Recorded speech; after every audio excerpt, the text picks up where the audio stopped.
Blake here, NP Husker FL. As requested, we're going to be doing some lollipops today. First thing you want to do is get as many as you can, because these will go quick. Your guests will love them. Have a very sharp boning knife. The sharper the better. These have been in the freezer for a few days, so we've defrosted those in our refrigerator. These are mostly defrosted, but there's still a little bit of frost inside. The warmth of your hands alone should be enough to do what we're doing here. You want to find the joints. You've got your joint at the tail and one here at the knuckle. You find your knuckle.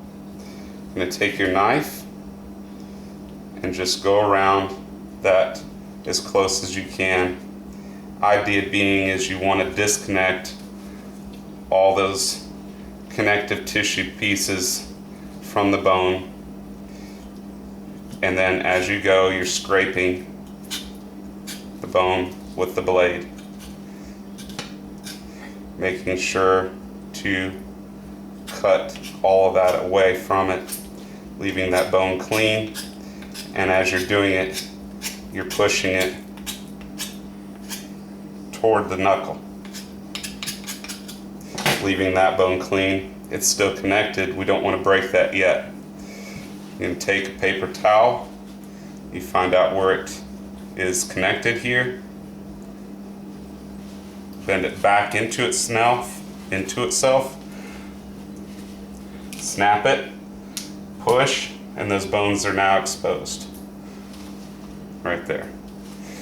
We don't need that tail piece anymore. You're going to find out where it has the joint, and you're going to cut it.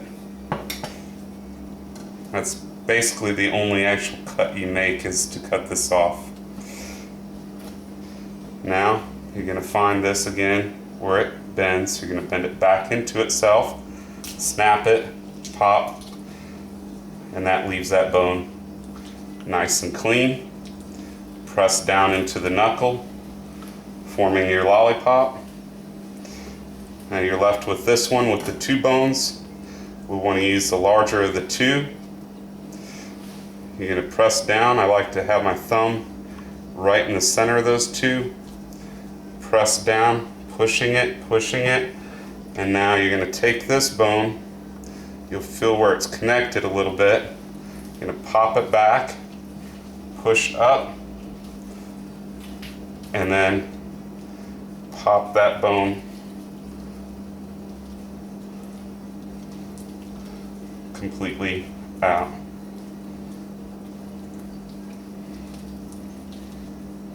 And that leaves that bone clean. Again, press down, forming the lollipop. Occasionally, the smaller bone will break when you're trying to push it forward and out.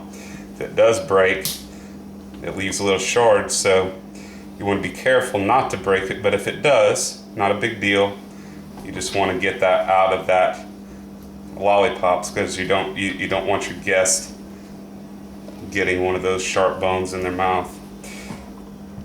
As we're finishing these, we're putting them in a prep bowl, but toward the time you put this into your grill, into your green egg, we cover these with aluminum foil and make sure to cover from the base of the lollipop all the way over this knuckle and this knuckle. The idea being is you want the bone to be presentable to your guests when they eat it. You don't want this to be charcoal black. It'll be more of a golden brown once you pull that aluminum foil off. Today I'm going to be doing a marinade on these. Mine is a fairly simple marinade. I use a full jar of molasses. You can use your choice. I like grandma's old-fashioned molasses. And I use roughly a quarter cup of rub. The rub I'm using is Byron's butt rub, and then I add about a quarter, at the most a quarter teaspoon of chipotle, smoked chipotle. I'll add typically just a little bit of salt because there's no salt in your Byron's butt rub. And I like to heat the molasses up just to get the consistency to a real thin liquid as I'm adding all this to incorporate the flavors. I whisk that until it's all dissolved. I let it sit because that stuff tends to settle to the bottom. I reheat it just a little bit just to get it a little bit more consistent, and whisk it again until it's all incorporated and throughout the mix, and then dip each one, letting it sit for a while, and that's pretty much it.